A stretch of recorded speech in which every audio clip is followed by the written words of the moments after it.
أعوذ بالله من الشيطان اللعين الرجيم. بسم الله الرحمن الرحيم.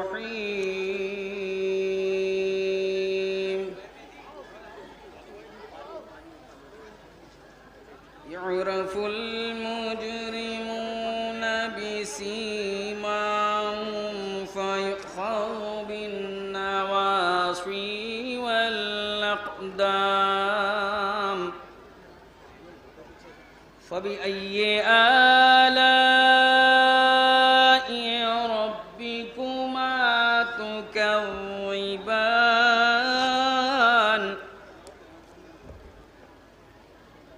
هذه جهنم التي يكذب بها المجرمون.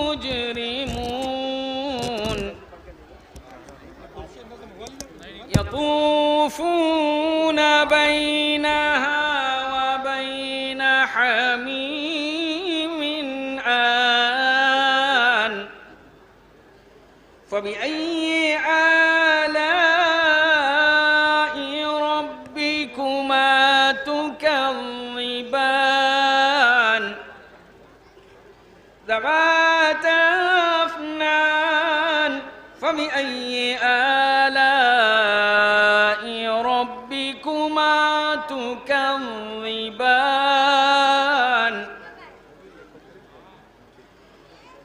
فيهما عينان تجريان. فبأي آلاء ربكما تكذبان. صدق الله العلي العظيم. اللهم صل على محمد وآل محمد. اب میں بڑے ہی ادب و احترام کے ساتھ عالی جناب مولانا کلب جواد صاحب قبلہ سے مجلس کو خطاب فرمائیں. تشریف لائیں. نعرہ صلوات.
فاتحہ.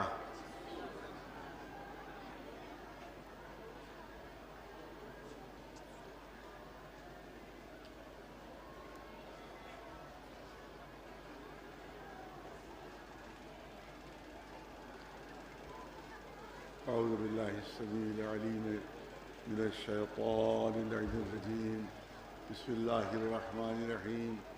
الحمد للہ رب العالمین والصلاة والسلام على سید الانبیاء والمرسلین سیدنا ونبینا وشفیع المذنبین ابی القاسم محمد.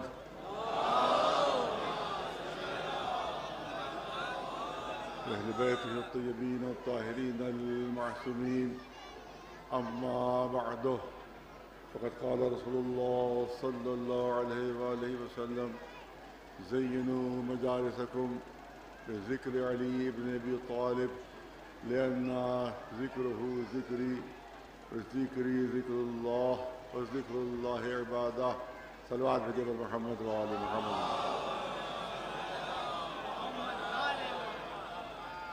مشہور و معروف ارشاد حضور سرور کائنات محمد مصطفیٰ صلی اللہ علیہ وسلم، جس سے آپ نے ارشاد فرمایا ہے کہ اپنی مجلسوں کو علی کے ذکر سے زینت بخشو، اور کیونکہ علی کا ذکر جو ہے وہ میرا ذکر ہے، اور میرا ذکر خدا کا ذکر ہے، اور خدا کا ذکر عبادت ہے. یہاں پہ چند جملے عرض کرنا چاہتا ہوں. وہ چند جملے یہ ہیں کہ عام طور سے اردو زبان میں جو مجلس کا تصور ہے وہ یہ ہے کہ اعلان ہو، اشتہار ہو، کسی عالم دین سے کسی خطیب سے وعدہ لیا جائے، کوئی جگہ معین ہو کہ امام باڑہ ہے یا درگاہ ہے یا مسجد ہے یا کوئی مقام ہے، اور اس کے بعد اعلان ہوتا ہے کہ صاحب فلاں مقام پر مجلس ہوگی، فلاں وقت مجلس ہوگی، اور فلاں عالم یا فلاں ذاکر و مجلس پڑھیں گے.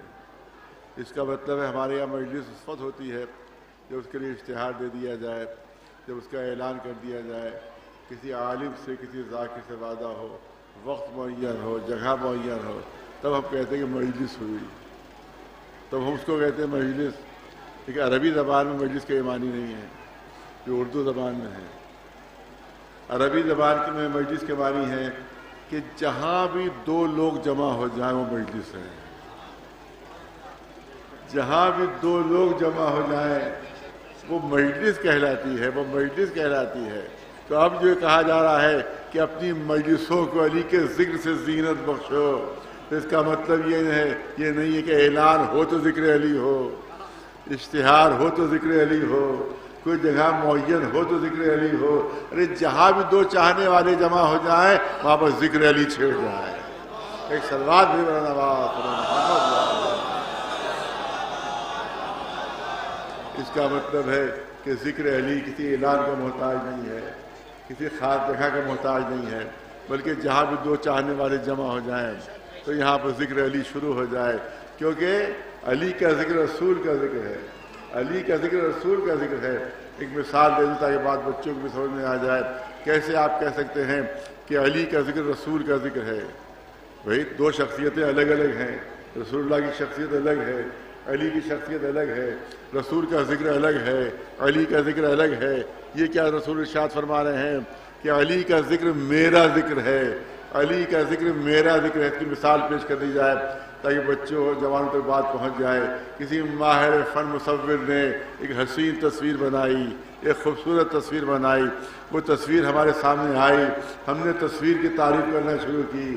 کیا حسین تصویر ہے، کیا خوبصورت تصویر ہے، کیا خاکہ خوبصورت کھینچا گیا ہے، کیا حسین رنگ بھرے گئے ہیں. ہم تعریف کر رہے ہیں تصویر کی مگر خوش ہو رہا ہے مصور.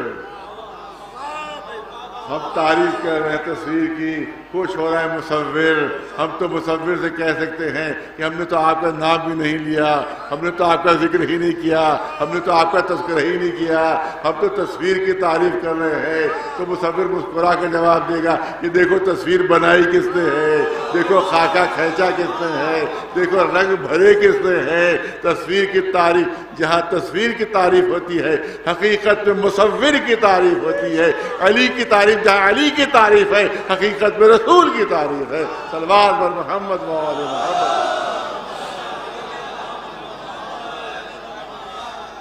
عربی منطق کا ایک قاعدہ ہے، وہ آپ کے سامنے کرنا چاہتا ہوں، اور اسی سے انشاءاللہ فضیلت مولا علی سامنے آئے گی. منطق کا یہ فیصلہ ہے کہ ہر شے کے چار وجود ہوتے ہیں. جتنی بھی اشیاء ہیں ان سب کے چار وجود ہوتے ہیں. ایک وجود جو ہوتا ہے وہ ذہنی وجود ہوتا ہے، ایک وجود ہوتا ہے ملفوظی وجود ہوتا ہے، ایک وجود مکتوبی وجود ہوتا ہے، اور ایک وجود حقیقی وجود ہوتا ہے. تمام اشیاء کے چار وجود ہوتے ہیں. یہ ہے منطق کے جو قاعدہ کلیہ وہ آپ کے سامنے پیش کر رہا ہوں کہ پہلا ذہنی وجود ہوتا ہے، دوسرا وجود ملفوظی ہوتا ہے، مکتوبی ہوتا ہے، اور حقیقی ہوتا ہے. فرض کیجئے کہ کسی کا نام جو ہے مثلا مثال پیش کرو کسی کا نام احمد ہے.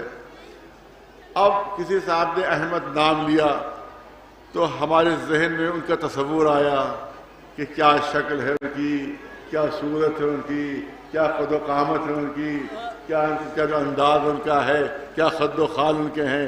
یہ کیا ہے؟ یہ ان کا ذہنی وجود ہے. یہ ذہنی وجود ہے. ہم نے کاغذ پر لکھا احمد, مثال کے طور پر کاغذ پر لکھ دیا ہم نے احمد, تو اب یہ کاغذ پر لکھا ہوا جو ہے احمد, یہ ان کا مکتوبی وجود ہے, یعنی لکھا ہوا. اور جو کاغذ ہمارے سامنے آیا وہ ہم نے پڑھا, احمد پڑھا. تو اب یہ احمد جو ہمارے زبان سے ادا ہوا, جو تلفظ کیا ہم نے احمد, تو اس کو منطقین کہتے ہیں کہ یہ ملفوظی وجود ہے. یہ زبان سے تلفظ کیا ہوا, یہ زبان سے ادا کیا ہوا, یہ ملفوظی وجود ہے. اور جو مجلس کو خود تشریف فرما ہے, یہ ان کا حقیقی وجود ہے, یہ ان کا اصلی وجود ہے. پانی آپ دیکھیں, پانی ہم نے ذہن میں پانی کا تصور کیا, یہ پانی کا ذہنی وجود ہے. ہم نے پانی کاغذ پر لکھا, پانی لکھا, یہ پانی کا مکتوبی وجود ہے. ہمارے سامنے وہ کاغذ آیا, ہم نے پڑھا اس کو, لکھا ہوا پانی, بہت توجہ رہے, لکھا ہوا پانی. تو اب یہ کیا ہے؟ یہ مکتوبی وجود ہے. جو پڑھا وہ ملفوظی وجود ہے. اور جو گلاس میں رکھا ہوا ہے یہ حقیقی وجود ہے. بہت توجہ رہے, جو گلاس میں رکھا ہوا ہے وہ حقیقی وجود ہے. تو ہر شے کے چار وجود, ذہنی وجود, مکتوبی وجود, ملفوظی وجود. مگر یاد رکھیے کہ تین وجود بیکار ہوتے ہیں. منطق کا قاعدہ پیش کر رہا ہوں, اپنی طرف سے کوئی لفظ نہیں. جو منطق کے ماہرین ہیں, جو علم منطق کے ماہرین ہیں, ان کی بات آپ کے سامنے پیش کر رہا ہوں کہ تین وجود بیکار ہوتے ہیں. پانی کو ہم نے سوچا, پیاس لگی ہے, شدید پیاس لگی ہے, ہم نے پانی کا تصور کیا, پیاس بجھ جائے گی؟ پیاس بجھ جائے گی؟ دنوں رات پانی سوچتے رہے, پانی کا تصور کرتے رہے, ذہن میں پانی کا دریا بہتا رہے, مگر پیاس نہیں بجھے گی. ہم نے کاغذ پر لکھ دیا پانی, مکتوبی وجود, مگر پیاس نہیں بجھے گی. ہم نے پڑھا پانی, 1000 مرتبہ پڑھو, مگر پیاس نہیں بجھے گی. اس کا مطلب ہے کہ تین وجود بیکار ہوتے ہیں, چوتھا وجود کام کا ہوتا ہے کہ جس سے ہماری پیاس بجھتی ہے. ایک صلوات بھیجو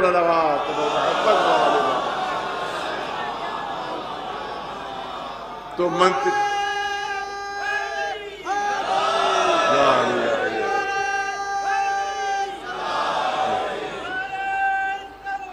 اللہم صلی علی محمد وعلی محمد. تو اس کا مطلب ہے کہ تین وجود کام کے نہیں ہوتے ہیں, نہ ملفوظی وجود, نہ ذہنی وجود, نہ مکتوبی وجود. جو حقیقی وجود ہوتا ہے وہی ہمارے کام کا ہوتا ہے. مگر علی کی شخصیت عجیب شخصیت ہے کہ ملفوظی وجود بھی کام کا ہے, مکتوبی وجود بھی کام کا ہے, ذہنی وجود بھی کام کا ہے. ارے علی کا ذکر کرو تو عبادت ہے, علی کا نام لو تو عبادت ہے, علی کا ذہن میں تصور کرو تو عبادت ہے, علی کا نام لکھ دو تو عبادت ہے, پڑھ لو تو عبادت ہے. ایک صلوات بھیجو محمد.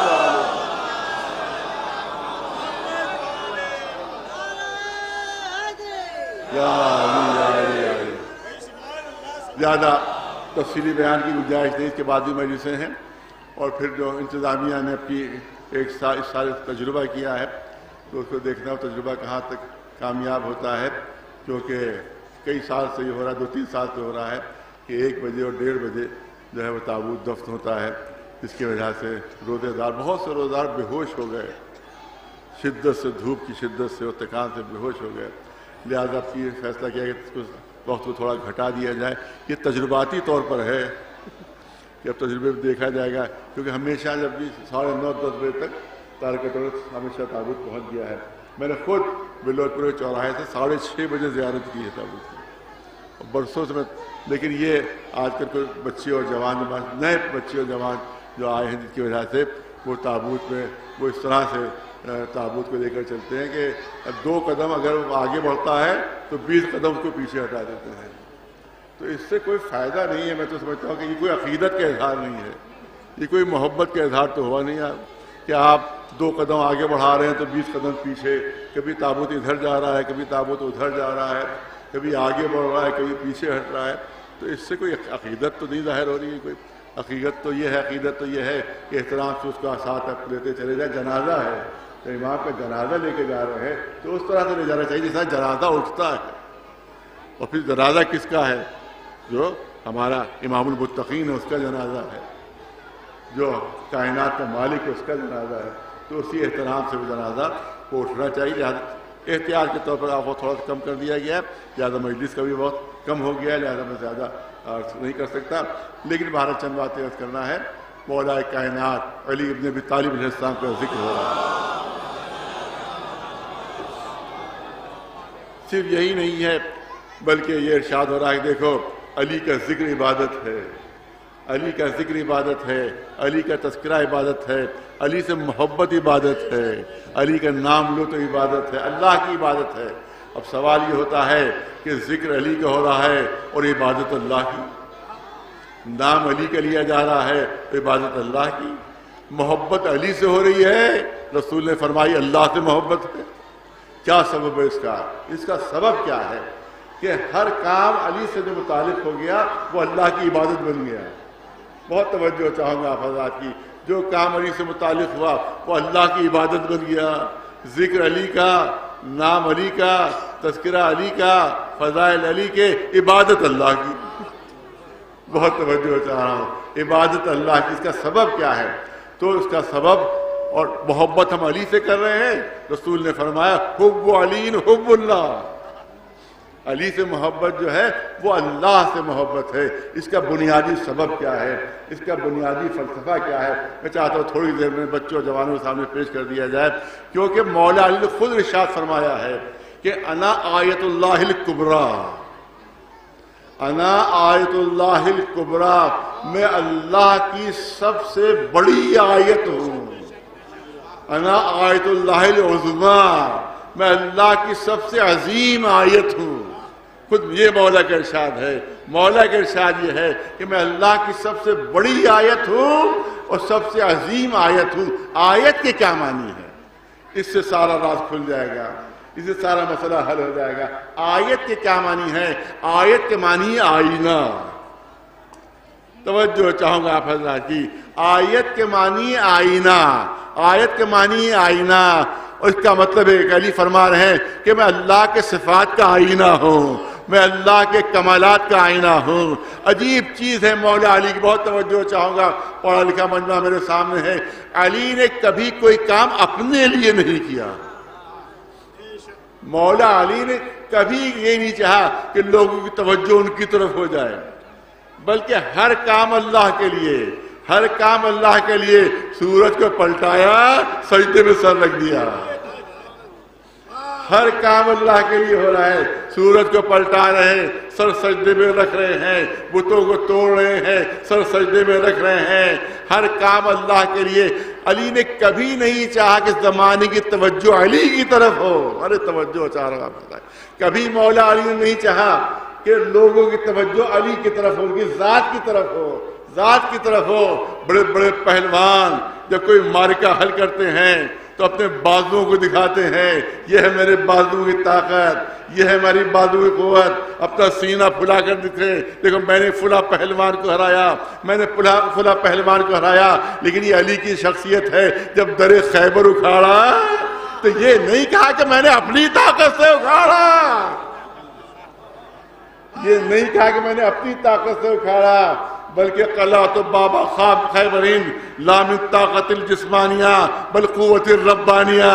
میں نے اپنی جسمانی قوت سے نہیں اکھاڑا ہے, اللہ کی قوت سے اکھاڑا ہے. صلوات بھیجے بر نواز پر محمد والے. اب یہیں پر رک کر 2 جملے کرنا چاہتا ہوں. کبھی کبھی اعتراض ہو جاتا ہے.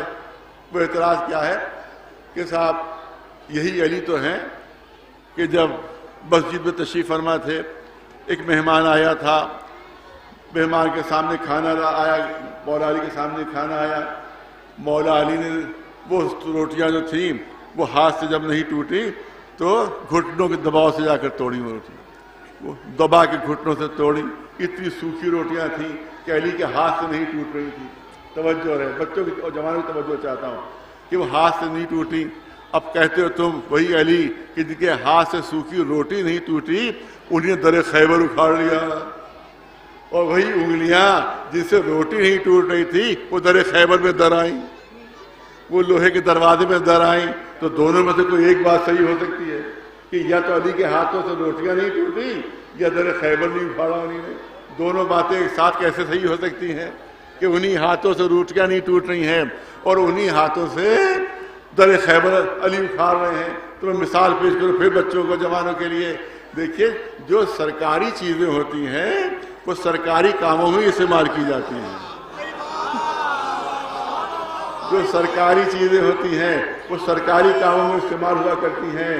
فرض کیجئے دفتر جانے کے لیے گاڑی دی گئی ہے کہ آپ کو دفتر آنا جانا ہے اور میم صاحب اس پر شاپنگ کر رہی ہے تو سرکاری چیز کا غلط استعمال ہوا، سرکاری چیز کا غلط استعمال ہوا.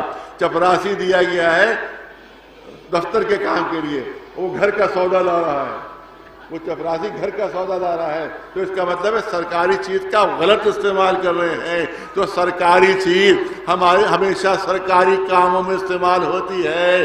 روٹی توڑنا ذاتی کام ہے، خیبر اکھاڑنا سرکاری کام ہے. ایک سلوات بھیج بنا نواز پر محمد والے.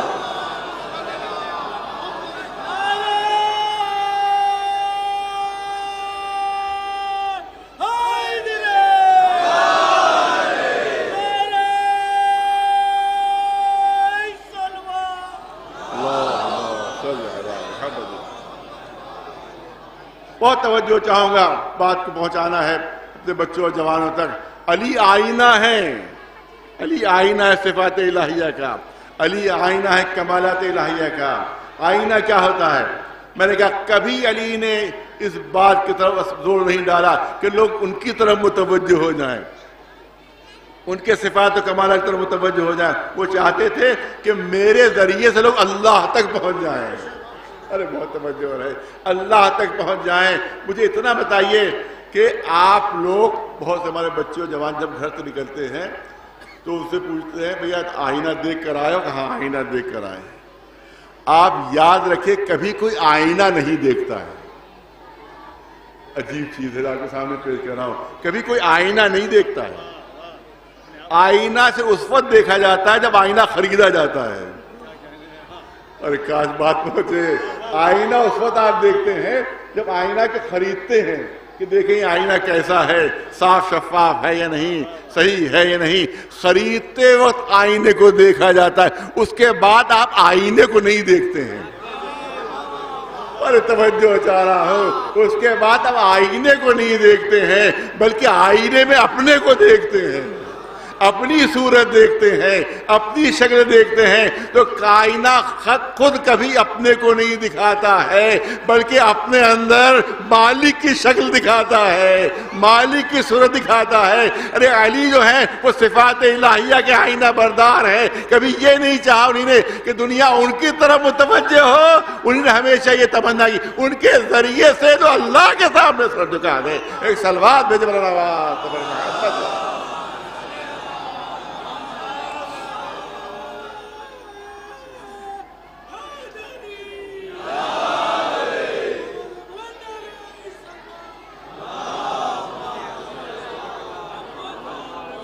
آئینے میں دوسرے کی شکل نظر آتی ہے.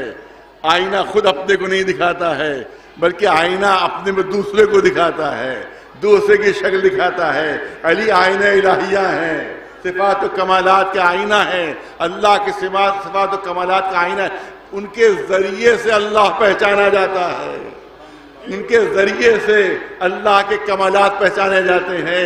یہی وجہ ہے, ایک عجیب صفت ہے علی کی. علی نے فرمایا کہ انا آیت اللہ الکبریٰ, انا آیت اللہ العظمیٰ, میں اللہ کا سب سے بڑا آئینہ ہوں, میں سب سے بہترین آئینہ ہوں. یہی وجہ ہے نہ کسی نبی کے یہاں ملا, نہ کسی رسول کے یہاں ملا جو علی کے یہاں کو ملا ہے. اور تاریخ نے ہمیشہ ثابت کیا ہے کہ جب علی باہر نکلتے تھے تو زبان سے کہنے کی ضرورت نہیں پڑتی تھی کہ اللہ کا کلمہ پڑھو. زبان سے کہنے کی ضرورت نہیں پڑتی تھی علی کو کہ اللہ کا کلمہ پڑھو. لوگ صورت دیکھ کر, علی کی شکل دیکھ کر اللہ کا کلمہ پڑھنے لگتے تھے.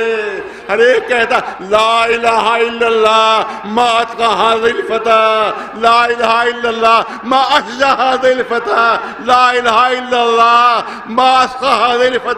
ارے اللہ کو گواہی دیتے ہیں, ہم اللہ کی گواہی دیتے ہیں کتنا شجاع ہے جوان. ہم اللہ کی گواہی دیتے ہیں کتنا سخی ہے یہ جوان. ہم اللہ کی گواہی دیتے ہیں کتنا متقی ہے یہ جوان. ہم اللہ کی گواہی دیتے ہیں کہ اللہ کے کتنا زاہد ہے یہ جوان.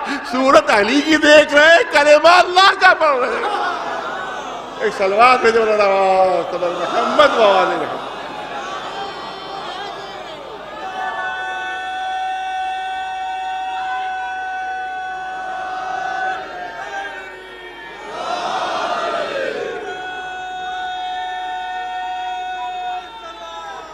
اللهم صل على محمد. لبیک یا حسین, لبیک یا حسین, لبیک یا حسین, لبیک یا حسین, لبیک یا حسین, لبیک یا حسین. نعرہ حیدر, آواز بلند نعرہ سلوات.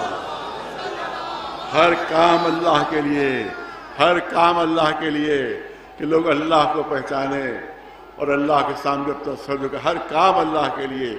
دنیا کے بہت تاریخ میں موجود ہے. بلکہ میں ایک مرتبہ, ایک بہت پہلے کی بات ہے, اتفاق اس زمانے میں تھے ٹی وی نہیں تھے, ریڈیو تھے, تو ریڈیو میں لگایا ہوا تھا. لگاتے ایک مرتبہ وہ چین لگ گیا, چین کا ریڈیو لگ گیا. میں ممبر سے کہہ رہا ہوں, یہاں کے پر بات غلط نہیں ہو سکتی, ممبر سے کر رہا ہوں, چین کا ریڈیو لگ گیا. چین کا ریڈیو لگ گیا. اچھا وہ زیادہ تر لہجہ اس کا وہی چینی انداز کا تھا, وہ اردو کا وہ تھا, اس کا اردو کا نشریہ تھا. جیسے بی بی سی میں جو ہے وہ اردو نشریہ ہوتا ہے, امریکہ سے اردو نشریہ ہوتا ہے, روس سے بھی اردو زبان میں نشر کرتے ہیں, ایران سے اردو زبان میں نشر ہوتا ہے. تو میں نے کہا وہ کافی عرصے پہلے کی بات ہے کہ نشر ہوتا تھا چین سے, لیکن اردو میں وہ نشر ہوتا تھا. تو کوئی چینی عورت تھی کہ جس نے اردو سیکھی تھی, تو وہ اسی انداز سے اردو بھی بول رہی تھی. اس نے یہ ذکر کیا, اس نے مولا علی کا ذکر کیا کہ مسلمانوں کی ایک شخصیت ہے کہ جس نے ایک بہت بڑے پہلوان کو جب زیر کیا تھا, دنیا کے جب سب سے بڑے پہلوان کو زیر کر لیا تھا, اور پہلوان نے علی کے ساتھ گستاخی کی تھی, تو علی اس کے سینے سے اتر کر ٹہلنے لگے تھے.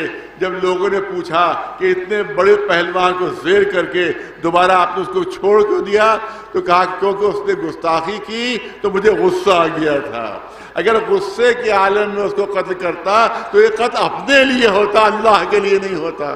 لہذا جب میرا غصہ رفع ہو گیا تب میں نے اس کو قتل کیا کہ کام صرف اللہ کے لیے ہو. ایک صلوات محمد. یہ کب کی بات ہے؟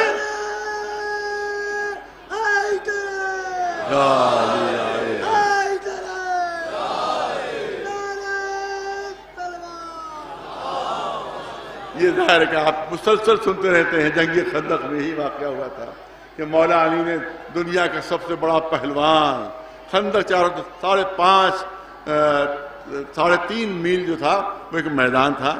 کیونکہ آج بھی آگے جا کر دیکھیں گے آپ تو وہاں وہ جنگ خندق جہاں پر ہوئی تھی پورا اس میدان ہے کہ ایک طرف آبادی تھی اور ایک طرف جو تھا وہ جنگل تھا, اور سامنے ایک میدان تھا. تو وہاں سے دشمن نہ آ جائے اس لیے رسول اللہ نے خندق کھودی تھی. تقریباً 5.5 کلومیٹر کی وہ خندق تھی, 10 گز چوڑی تھی اور 10 گز اس کو گہرا رکھا تھا تاکہ وہ کوئی اس میں سے پھان کر نہ آ سکے. اس میں پھان کر نہ آ سکے. لیکن ایک بزرگ عالم نے عجیب و غریب بات کہی ہے جو میں آپ کے سامنے عرض کرنا چاہتا ہوں. اس سے کسی نے کہا کہ بھائی اس لیے رسول اللہ نے خندق کھود دی تھی کہ دشمن پھان کر نہ آنے پائے. ارے توجہ رہے, اس لیے رسول اللہ نے خندق کھودی تھی کہ دشمن پھان کر نہ آنے پائے. کہ نہیں, اس مقصد سے نہیں کھودی تھی کہ دشمن نہ آنے پائے, دشمن کے ہی تو علی موجود تھے.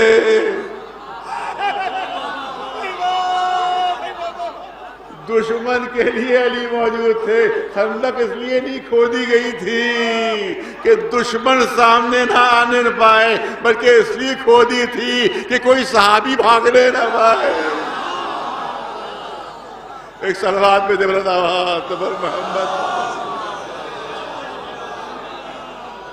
کیونکہ ہر میدان میں بھاگے تھے, ہر میدان میں بھاگے تھے. اس وقت بہت بھاری تعداد میں دشمن آئے تھے, 10,000 کی تعداد میں. لہذا رسول نے خندق کھود دی کہ جانے نہ پاؤ, ادھر ہی رہو, ادھر نہ جانے پاؤ. صلوات بھیج بنا آواز تبر محمد. عام طور سے آپ سنتے ہیں, اب تذکرہ آ گیا ہے تو اجازت چاہتا ہوں 2 منٹ کی. عام طور سے آپ لوگ سنتے ہیں کہ عمرو ابن عبد الود جو تھا وہی پھان کیا گیا تھا. نہیں, تاریخ بتاتی ہے کہ 7 پہلوان پھان کر آئے تھے. سب سے آگے عمرو تھا, آگے سب سے عمرو تھا. سب سے بڑا پہلوان وہی تھا عرب کا, بلکہ دنیا کا سب سے بڑا پہلوان عمرو مانا جاتا تھا. سب سے آگے وہی تھا, اور وہی چیلنج بھی کر رہا تھا. دوسرے پیچھے کھڑے ہوئے تھے, وہی چیلنج بھی کر رہا تھا, وہی بار بار پکار کے کہہ رہا تھا, آؤ میرے مقابلے پر آ جاؤ, آؤ میرے مقابلے پر آ جاؤ. اور جب کوئی نہیں آیا, پوری تفصیل نہیں کرنا, آپ سنتے رہتے ہیں, تو آخر میں اس نے اپنا نیزہ رسول کے خیمے میں چبھو دیا. تمہارا کوئی صحابی نہیں آ رہا ہے تو اے رسول خود آ جاؤ سامنے, اے محمد خود سامنے آ جاؤ. گستاخی کرا. جب اس نے ہی گستاخانہ جملے کہے کہ تمہارے کسی ساتھی کی ہمت نہیں ہو رہی ہے تو اے محمد تم ہی ہمت کرو, تم ہی میرے سامنے آ جاؤ. اس وقت رسول نے فرمایا تھا من لہذا الکلب, اس وقت رسول نے فرمایا تھا من لہذا الکلب, کون ہے جس کتے کو خاموش کرے, کون ہے جس کتے کو خاموش کرے. بعض ذاکرین اور بعض لوگ کہہ دیتے ہیں کہ معاذ اللہ رسول اللہ نے ایسا جملہ استعمال کر دیا, لہذا ہم بھی بدتہذیبیاں کر سکتے ہیں, ہم بھی بدتمیزیاں کر سکتے ہیں, کیونکہ رسول اللہ نے معاذ اللہ گالی بک دی, کتا کہہ دیا اس کو, لہذا ہمیں بھی اجازت ہو گئی. یاد رکھیے کہ صاحب خلق عظیم ہے رسول, صاحب خلق عظیم ہے رسول. کوئی بات بدتہذیبی کی زبان پر آ ہی نہیں سکتی رسول کے. پوری توجہ چاہوں گا. یہ اس کو جو قلب کہا ہے, قلب جو کہا ہے, یہ دراصل اس کی ماہیت کو بتایا جا رہا ہے, یہ اس کی حقیقت کو بتایا جا رہا ہے کہ دیکھنے میں یہ انسان ہے مگر ماہیت میں یہ کتا ہے. دیکھنے میں یہ انسان ہے مگر حقیقت میں یہ کتا ہے. دنیا کو فیصلہ سنا دیا کہ جو معصوم کے دروازے پر آ کر گستاخی کرے, چاہے انسانی شکل میں کیوں نہ ہو, مگر حقیقت میں وہ کتا ہوگا, ماہیت میں وہ کتا ہوگا. ایک صلوات میں آواز صبر محمد والی, ایک صلوات پر یا اللہم صلی علی محمد وعلی محمد. عمر کو قتل کر دیا مولا علی, نہیں تفسیر, عمر کو قتل کر دیا. اس کے بعد عمر کا بیٹا حسل اس کا نام تھا, وہ بھی بہت زبردست پہلوان تھا, وہ بھی بہت بڑا پہلوان تھا. وہ سامنے آیا چیختا ہوا, میرے باپ کو مار دیا, ابھی تم سے بدلہ لیتا ہوں, ابھی تم کو قتل کرتا ہوں. مولا نے ایک ہی وار میں اس کے 2 ٹکڑے کیے, ایک ہی وار میں اس کے 2 ٹکڑے کر دیے. اب بچے 5 پہلوان. جب دیکھا 2 اتنے بڑے پہلوانوں کو علی نے مار دیا ہے تو اب ہماری کیا حیثیت ہے. انہوں نے بھاگنا شروع کیا. ایک اس میں پہلوان تھا, اس کے نام تھا زرار. وہ ذرا سا کچھ بھدا تھا, لہذا وہ پیچھے رہ گیا. وہ پیچھے رہ گیا. سب سے آخر میں وہی دوڑ رہا تھا, وہی بھاگ رہا تھا. رسول کے لشکر میں ایک صاحب کی نظر پڑ گئی کہ ایک پیچھے رہ گیا ہے, لہذا بڑھ کر میں اسے مار لوں. انہوں نے گھوڑا اس کے پیچھے دوڑایا. اب جو اس نے گھوڑے کی آواز سنی تو اس سے ذہن میں خیال آیا کہ یہ علی تو نہیں ہو سکتے, کیونکہ علی کبھی کسی بھاگتے کا پیچھا نہیں کرتے. علی کبھی کسی بھاگتے کا پیچھا نہیں کرتے، یہ علی کے علاوہ کوئی اور ہے۔ اب جو اس نے پلٹ کر دیکھا تو ان کی شکل نظر آئی، اس نے اپنا گھوڑا ان کی طرف موڑا، انہوں نے اپنا گھوڑا اپنے لشکر کی طرف موڑا، وہ آپ پیچھے دوڑا، یہ گھس گئے اپنے لشکر کے اندر۔ اس نے دور سے پکار کر کہا میرے احسان کو ہمیشہ یاد رکھنا کہ میں نے تمہیں قتل کرنے سے چھوڑ دیا ہے۔ ایک صلوات بھیج بلند پر محمد و آلہ۔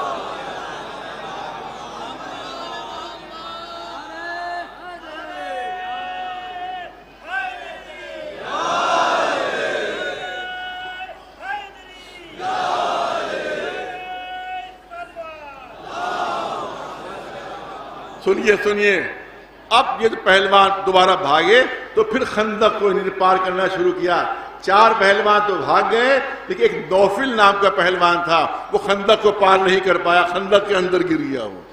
خندق کے اندر اب دیکھیے مسلمانوں کی بہادری دیکھیے، مسلمانوں کی پہلوانی دیکھیے، جب اس کے خندق کے اندر گر گیا تو اوپر سے ڈھیلے مار رہے ہیں۔ آج بھی ڈھیلے وہی چلاتے ہیں، ڈھیلے مار رہے ہیں، ڈھیلے مار رہے ہیں۔ نوفل نے کہا ارے کیسے بزدل ہو تم، کیسے بزدل ہو، ارے مجھے اس طرح سے ذلت سے کیوں مار رہے ہو؟ یا تو تم اندر اترو خندق کے یا مجھے باہر نکالو، پھر جنگ کرو مجھ سے، تب تو بہادری کی جنگ ہوگی، تب تو برابری کی جنگ ہوگی۔ تو میں اندر خندق میں ہوں، تو اوپر سے تیر برسا رہے ہو، اوپر سے ڈھیلے مارے۔ جب مولا علی کو پتا چلا کہ نوفل نام کا ایک پہلوان خندق میں گر گیا ہے، وہ وہاں سے چیلنج کر رہا ہے کوئی آئے میرے مقابلے پر۔ علی خندق میں اترے تھے اور ایک ہی وار میں 2 ٹکڑے کر دیا تھا۔ صلوات بھیج بلند پر محمد۔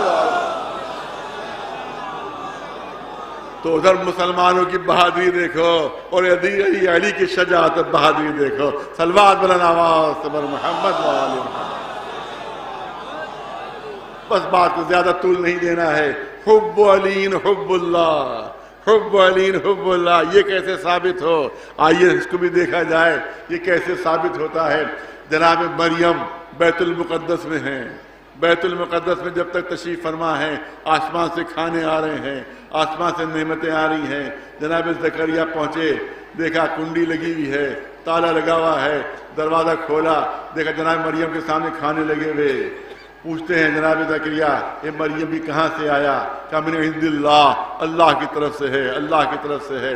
اس کا مطلب ہے مریم بیت المقدس میں ہے، اللہ کی طرف سے کھانا آ رہا ہے۔ لیکن جب جناب عیسیٰ کی پیدائش کا وقت آتا ہے، جب عیسیٰ کی پیدائش کا وقت آتا ہے تو حکم الہی ہوتا ہے اخرجی اخرجی، اے مریم باہر نکلو۔ یہ عبادت خانہ ہے، زچا خانہ نہیں ہے، یہاں عیسیٰ کی ولادت نہیں ہو سکتی۔ جناب مریم باہر نکلی، جناب عیسیٰ کی ولادت ہوئی۔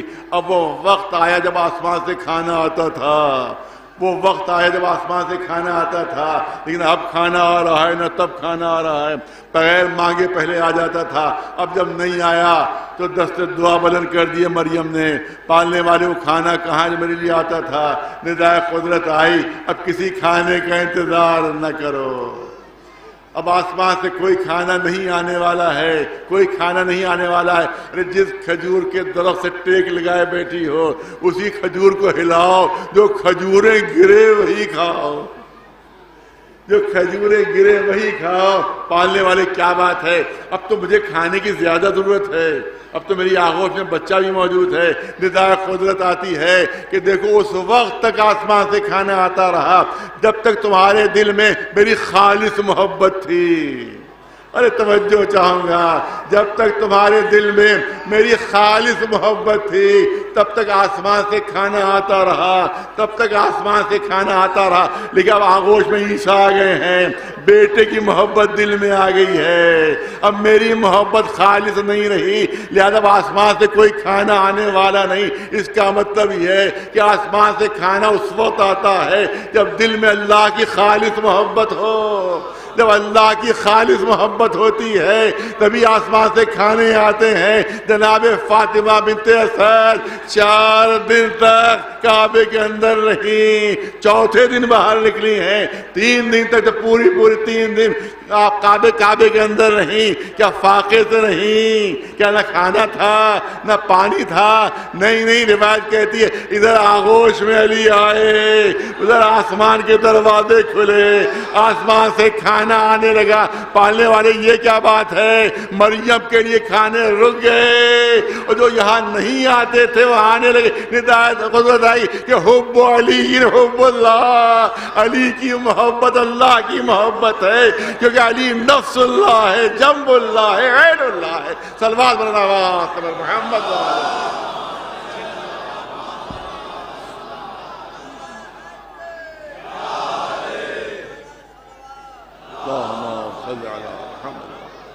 بہرحال اس سے زیادہ عرض نہیں کرنا ہے کیونکہ دامن وقت میں گنجائش نہیں ہے. پوری زندگی مولا کی صرف اللہ کے لیے بسر ہوئی ہے, اور کبھی انہوں نے اپنی ذات کے لیے کوئی کام نہیں کیا, صرف اور صرف اللہ کی خاطر, دین کی خاطر. اور یہی وجہ تھی کہ لوگ کہتے ہیں کہ آخر تلوار کیوں نہیں, جب حق تھا تو تلوار کیوں نہیں اٹھائی, کیونکہ مصلحت الہیہ نہیں تھی. زندگی اپنے لیے نہیں تھی, اللہ کے لیے تھی, ورنہ تلوار اٹھا کر حکومت حاصل کر لیتے.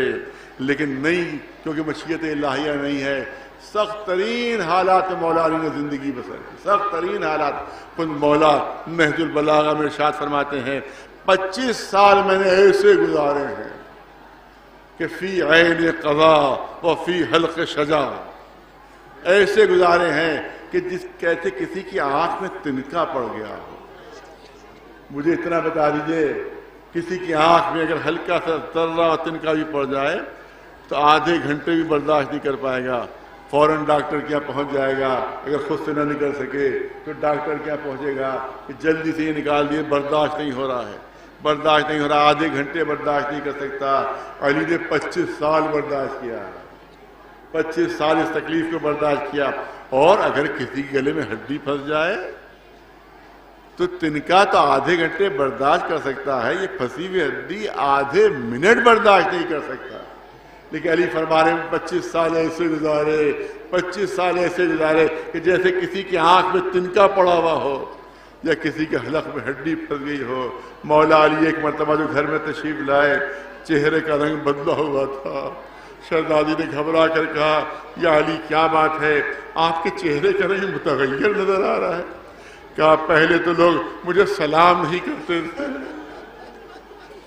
دور سے راستہ کاٹ دیتے تھے کہ کہیں علی کو سلام نہ کرنا پڑے, اور اب یہ نوبت آ گئی میرے سلام کا جواب نہیں دیتے. تصور کرو کہ جو فاتح خیبر ہو, جو فاتح خندق ہو, جو فاتح بدر ہو, آج جو بھی اسلام ہے وہ علی کے طفیل ہے. نہیں, مبالغہ نہیں ہے, مبالغہ نہیں ہے. اگرچہ بس ایک فضیلت کا پہلو یہاں پہ پتہ کرتا چلوں, جو کچھ ہے اس وقت وہ علی کے طفیل میں ہے.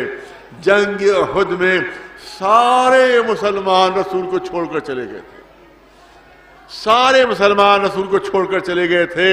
اکیلے علی تھے جو رسول کی حفاظت کر رہے تھے.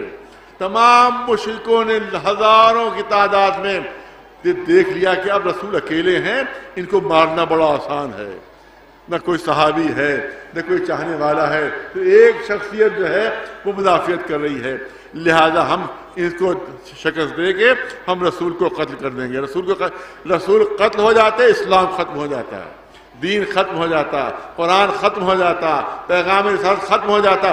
اگر علی رسول کو چھوڑ کر چلے جاتے,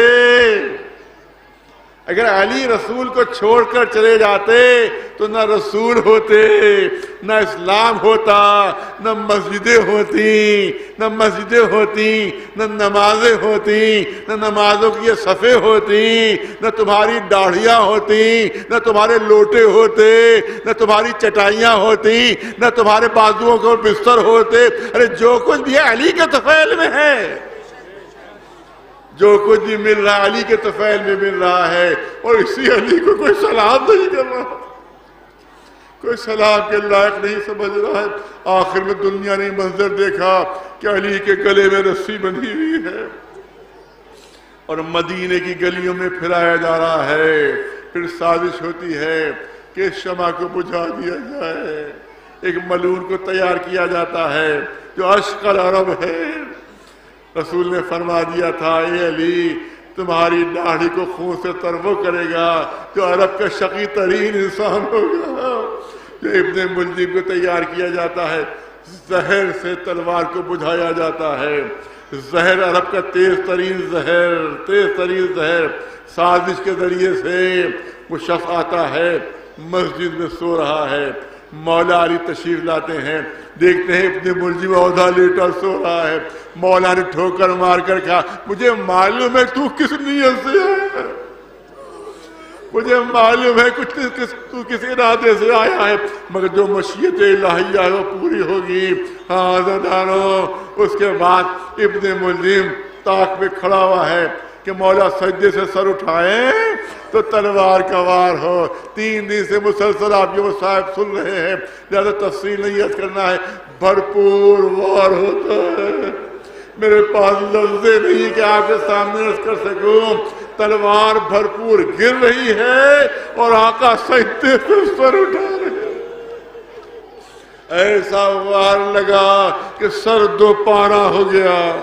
ہسٹری میں ہے تاریخ میں ہے کہ اگر کسی بڑے سے بڑے طاقتور پہلوان کو یہ وار لگ گیا ہوتا جو علی کے سر پر پڑا ہے تو 2 منٹ سے زیادہ وہ زندہ نہیں رہ سکتا تھا.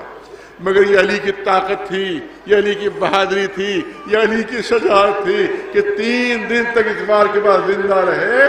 لوگوں کے جوابات بھی دیے, وصیتیں بھی کی. یہ علی کی طاقت و شجاعت کا معجزہ تھا. ہاں 3 دن گزر گئے. جتنا وقت گزرتا تھا مولا علی کی تکلیف میں اضافہ ہوتا چلا جا رہا ہے. آخر میں جب دیکھا امام حسن نے کہ چہرے کا رنگ اتنا زرد ہو گیا ہے آقا کا, مولا کے چہرے کا رنگ اتنا زرد ہو گیا ہے کہ جو پیشانی پر زرد رنگ کی پٹی بندھی ہوئی تھی وہ سمجھ میں نہیں آ رہا تھا کہ وہ پٹی کہاں پر بندھی ہوئی ہے. جب یہ عالم دیکھا جناب زینب گھبرا گئی, جناب ام کلثوم گھبرا گئی. اے بھیا حسن کسی ماہر ترین جراح کو بلائیے, آ کر دیکھے تو کہ ہمارے بابا کا کیا عالم ہے. ایک ماہر ترین جراح بلایا جاتا ہے, اس زخم سر کو معائنہ کرتا ہے.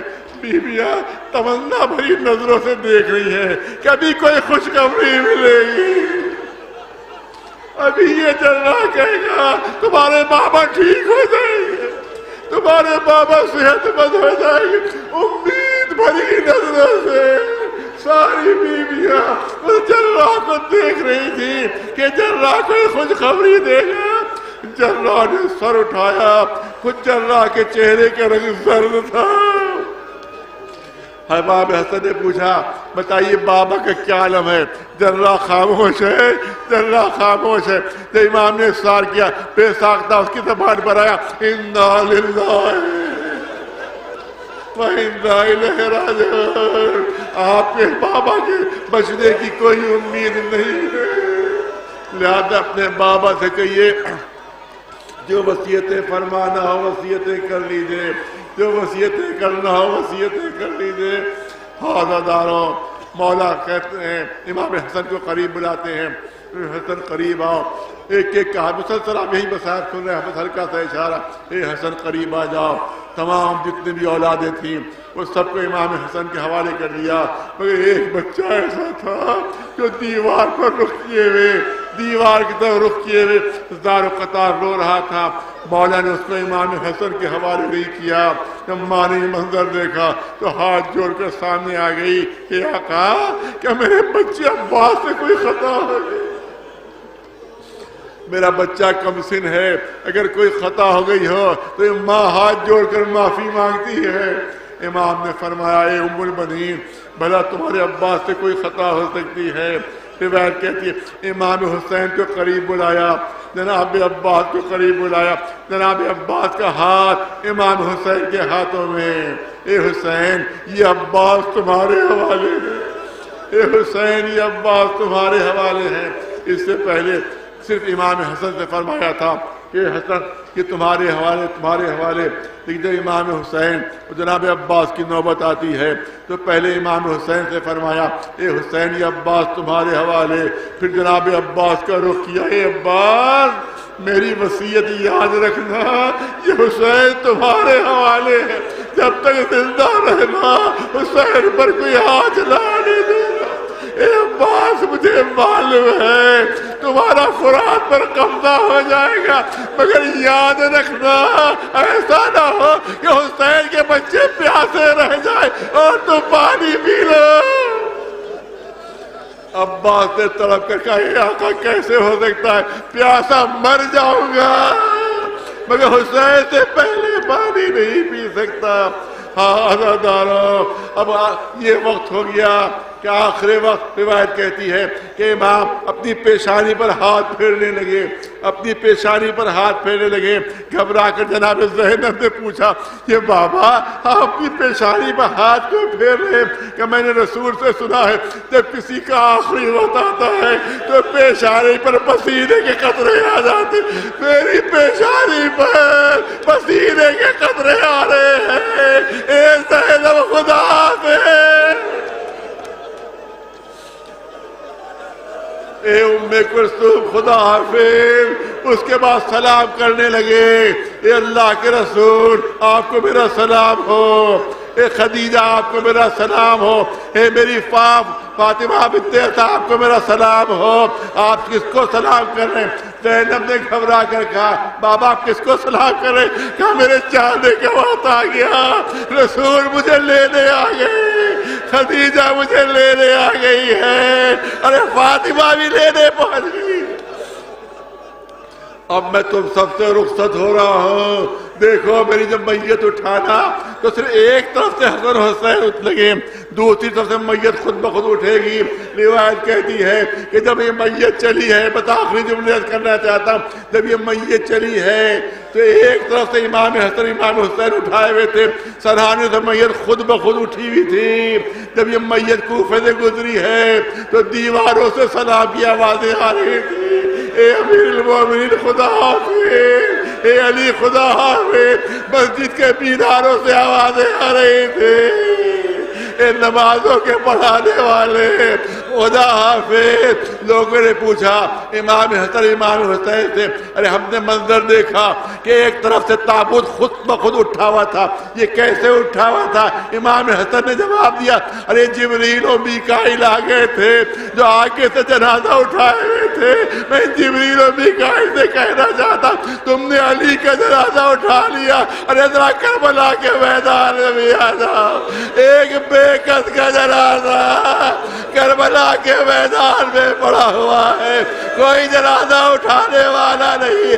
ارے صرف یہی نہیں بلکہ کوئی منادی آواز دیتا ہے اے سواروں ابھی گھوڑوں سے اترنا نہیں، ابھی حسین کی لاش پامال ہونا، ادادار ادھر کے گھوڑے ادھر، ادھر کے گھوڑے ادھر، درمیان میں لاش ہے حسینی۔ ارے زینب اپنے کو گھوڑوں کی ٹاپوں میں ڈالے دے رہی تھی، مجھے پامال کر دو، میرے بھائی کو پامال نہ کرو۔ آخری جملے سنیے، امام زمانہ نے فریاد کی ہے، عزادارو اپنے زمانے کی امام کی فریاد سنو۔ امام زمانہ نے فریاد کی، جب میرے جد کو گھوڑوں کی ٹاپوں سے پامال کیا گیا تو عالم یہ تھا کہ دائیں پسلیاں ٹوٹ کر بائیں طرف آ گئی تھی، بائیں پسلیاں ٹوٹ کر بائیں طرف آ گئی تھی۔ سیعلم الذین ظلموا ای منقلب ینقلبون، الا لعنۃ اللہ علی القوم الظالمین۔ گزارش یہ ہے کہ جب تابوت انشاءاللہ اٹھے تو اندر کی طرف جوان جانے کی کوشش نہ کریں، کیونکہ آپ کو معلوم ہے کہ جب مولا نے اپنے اصحاب کو روک دیا تھا گھر کے قریب آنے سے، تو جوانوں سے بھی گزارش ہے کہ اندر نہ جائیں وہ، بلکہ خواتین کے ذریعے سے جو کمیٹی کے لوگ تابوت لیں اور پھر یہاں مردانی میں اس کو سپرد کریں۔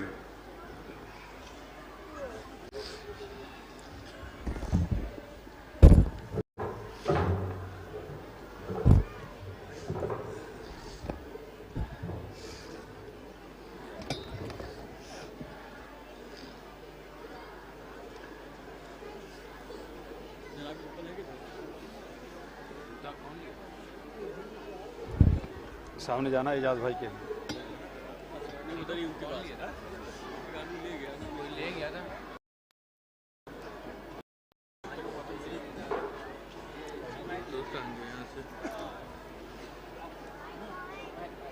لے لو